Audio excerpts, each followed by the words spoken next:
guys, the Vivo FX was showcased at the Mobile Congress 2018 and has now been officially launched. It has a staggering 91% screen to body ratio, making it a truly bezel-less smartphone. Not just this, it comes with an under-display fingerprint scanner and a pop-up front camera.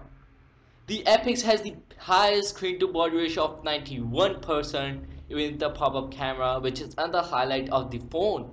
The smartphone is merely 7.8mm thick. The camera just takes 0.8 seconds to pop out.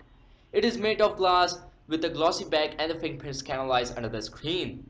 It sports a 5.99-inch OLED display with COF technology. The ambient and proximity sensors along with earpiece and loudspeaker are placed under the screen, thus helping Vivo achieve the seamless screen experience.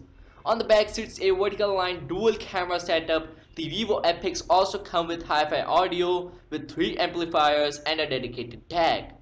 Vivo has achieved this through the system-in-package SIP technology. The camera is where the phone shines on paper. It has various modes and is supported by AI. It is powered by the Qualcomm Snapdragon 845. Vivo has not revealed any other specs as of yet. The phone is expected to go into mass production by mid-2018. So now let me know what you guys think about the truly bezel-less smartphone. And don't forget to hit the subscribe button for the upcoming Dell Tech videos. And I will catch you guys in the next one. See you soon.